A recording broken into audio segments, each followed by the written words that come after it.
berkahi, mencari rezeki yang halalan thayyiban. Nih hati-hati Bu, ibu-ibu jamaah sekalian, jangan sampai masukin mencari rezeki, memasukin kasih makan anak cucunya dari rezeki yang gak benar Bu. Itu hati-hati. Jadi kalau di dalam tubuh ini ada setetes aja darah haram Bu, itu hati-hati.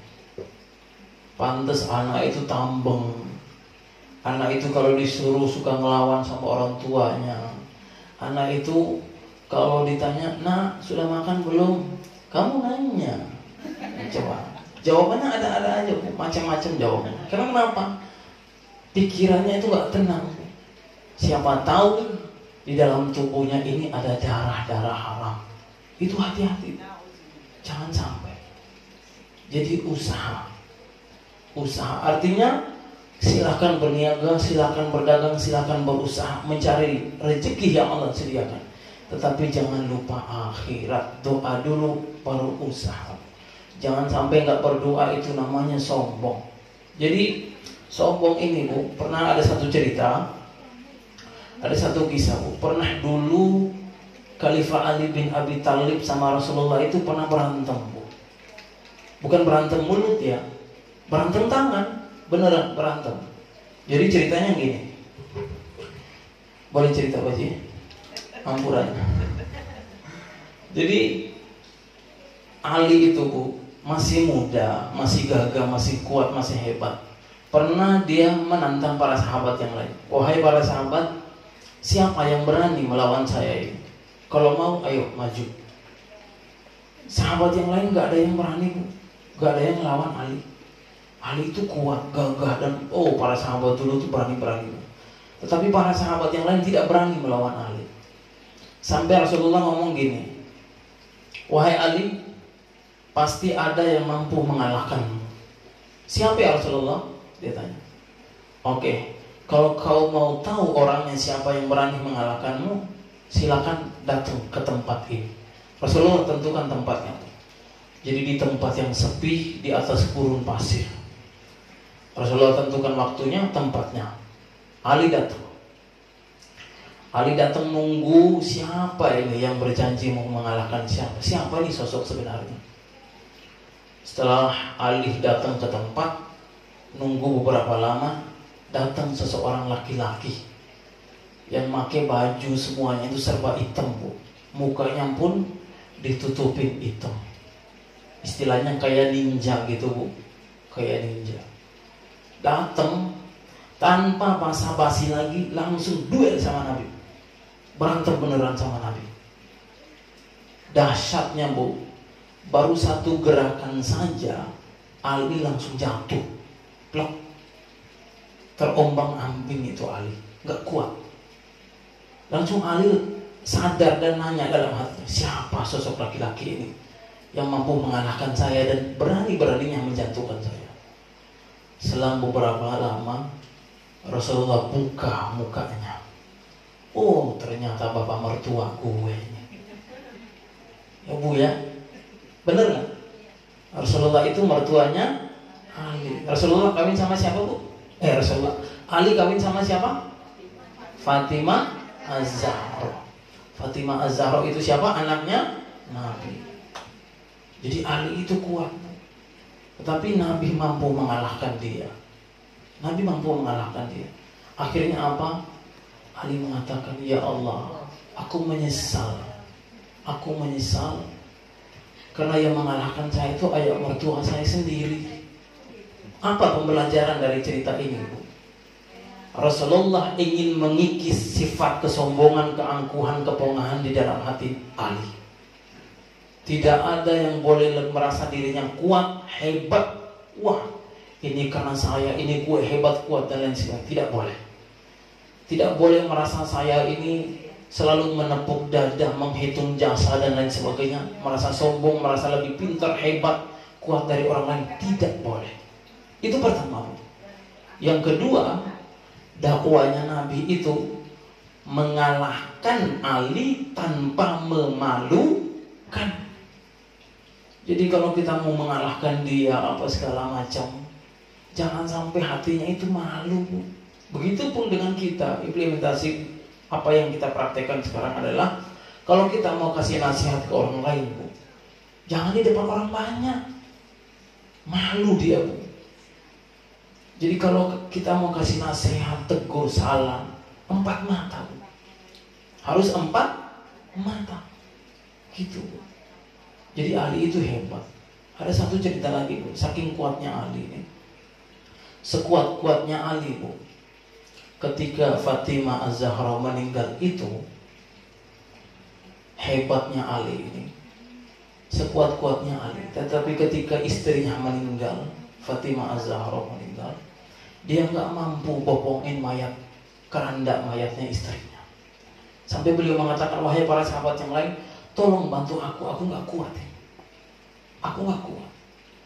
Itulah, Bu, sekuat-kuatnya laki-laki kalau tanpa wanita rapuh, loyo, lemah. Bukan lembek, Bu, lemah, Bu. Jadi jangan kemana-mana ya, Bu, ya. Lemah. Sesukses-suksesnya laki-laki ada perempuan yang selalu di sampingnya, bukan di belakang, Bu, di samping. Ini coba kita lihat tuan rumah kita Pak Haji Rama. Beliau sukses, karirnya luar biasa, usahanya lancar, rezekinya dan luar biasa. Beliau bikin pengajian, majelis ta'lim dan lain sebagainya. Karena kenapa? Ada bininya yang selalu kasih nasihat, motivasi, bang begini. Akhirnya sama-sama berjalan seiring sewaktu. Sama-sama duka maupun suka maupun duka, nangis maupun tawa, bahagia maupun senang, sama-sama gitu. Kalau ngomongin begini jadi agak kesepian juga nih Pak Ji, apalagi kalau saya masih bujang gitu lagi.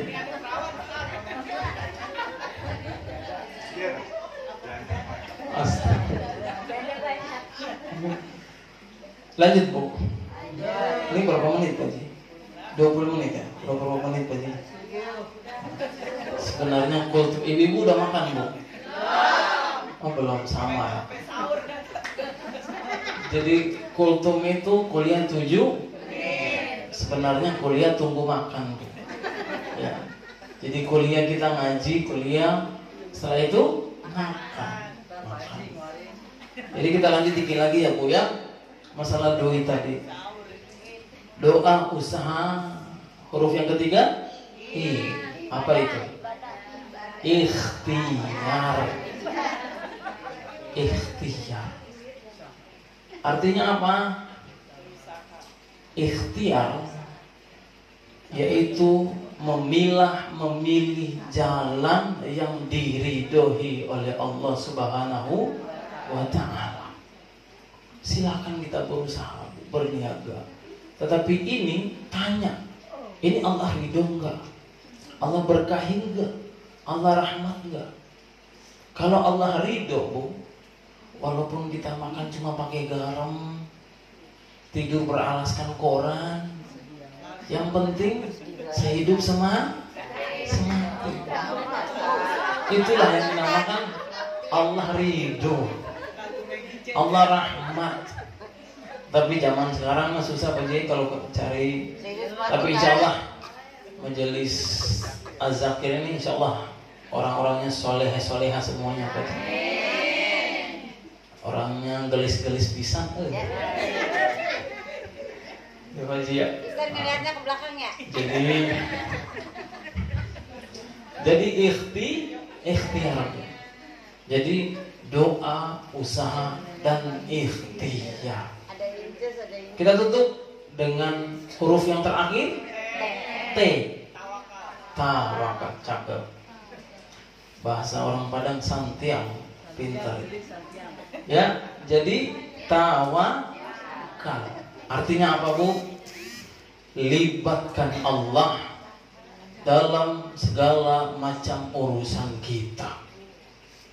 Susah maupun senang, nangis maupun ketawa, libatkan Allah.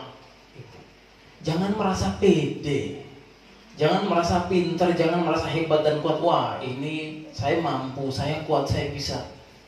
Gak seberapa, Bu. Kita ini ciptaan Allah, makhluk yang maha lemah, Bu. Tanpa Allah kita tidak apa-apa, Bu.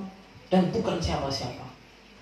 Kalau Allah gak campur tangan dalam urusan kita, kita gak mungkin bisa hidup sehat, kuat, seger sampai detik ini. Itu karena atas izin Allah. Makanya kita bahagia, gembira, ceria, senyum. Walaupun di rumah banyak utang tapi tetap senyum, Bu. Ya, itu karena atas izin Allah.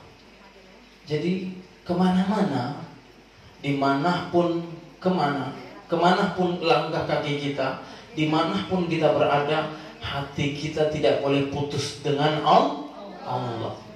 Koneksi kita, jaringan kita harus nyambung dengan Allah. Hati kita bakalan tenang, adem, anyem, Bu. Kenapa? Allah. Saya ada Allah.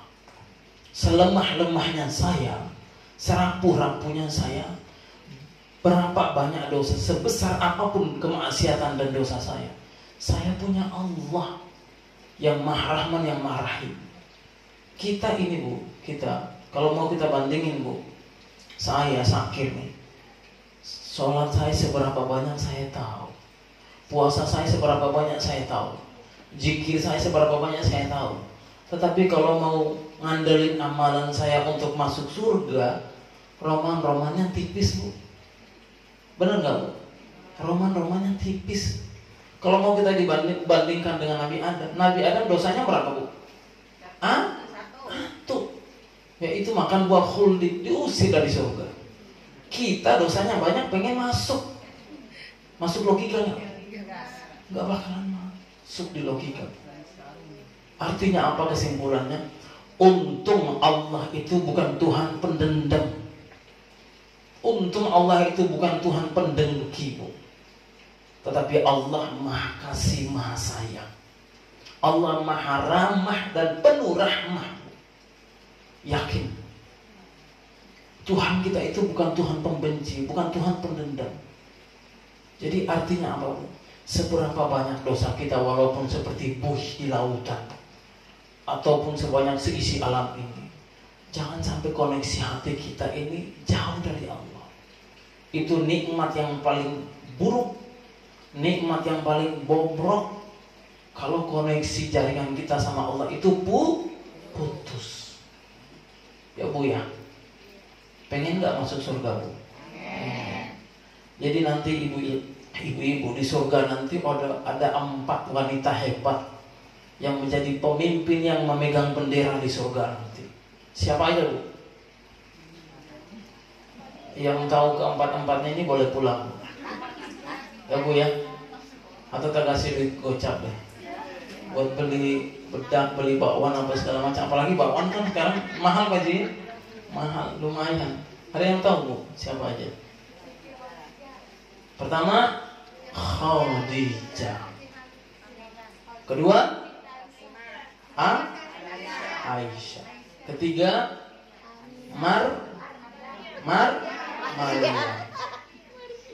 Siapa itu Maryam, Bu? Siapa itu Maryam? Ibunya Nabi Isa. Nabi Isa. Ibunya Nabi Isa, Bu. Tetapi wanita suci, Bu. Tanpa dipegang, tanpa dicolek aja belum pernah, Bu. Tapi hamil. Sekarang banyak wanita yang gak mau kalah sama Maryam, ya, Bu, ya. Wah, dicolek dikit aja, waduh. Udah deh, jangan kemana-mana. Kembali ke topik. Yang pertama Khadijah, Aisyah, Maryam. Yang keempat siapa? Asia. Asia itu siapa, Bu? Bininya Fir'aun. Mau nggak kumpul sama keempat wanita hebat ini? Mau aja apa mau banget, Bu? Swear. Kalau mau kumpul sama keempat wanita hebat ini, jangan pernah tinggalkan ibadah. Jauhi segala macam larangan Allah. Ibu-ibu mah gak usah terlalu repot, Bu. Yang penting taat sama suami, sholat, udah masuk surga itu. Silakan pilih pintu surga mana aja yang sesuai ibu suka. Jangan sampai milih cuma pintu Ramayana doang ya Bu. Sekarang kemana-mana mall Ramayana, wow, luar biasa. Cukup aja. Udah Bu, kita lanjutkan dengan witir. Mudah-mudahan apa yang disampaikan ada manfaat, ada gunanya. Lebih dan kurangnya mohon dimaafkan Bu. Apabila ada kata-kata yang salah itu datang dari pribadi. Apabila ada kata-kata yang benar, ambil dan implementasikan dalam kehidupan sehari-hari Bu. Lebih dan kurangnya mohon dimaafkan. Wabillahi taufiq wal hidayah. Assalamualaikum warahmatullahi wabarakatuh. Waalaikumsalam warahmatullahi wabarakatuh.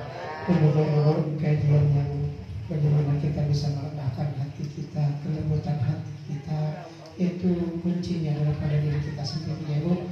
Perbanyaklah kita berdoa di bulan Ramadan agar kelembutan hati ini bisa kita mengarahkan hati yang sejuk Ibu ya.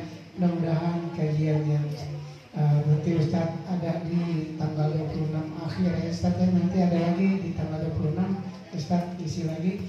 Mudah-mudahan ilmu yang sedikit, yang sederhana dan kelembutan hati ini bisa kita bawa pulang. Kita introspeksi di rumah, ini kita libatkan Allah bersama kita. Kalau tidak melibatkan Allah, cuma itu. Nangis mulu Ibu. Laki nggak punya pulang, nggak bawa duit, pergi mau suami mau pulang, yang penting pulang bawa. Ya gitu ya, itu aja. Kalau nggak pulang nggak bawa duit diomelin. Yang penting nggak pulang-pulang harus bawa. Demikian Ibu. Akhirnya kita akhiri dengan baca adalah Alhamdulillahirabbil alamin. Assalamualaikum warahmatullahi wabarakatuh. Kalau kata Munchen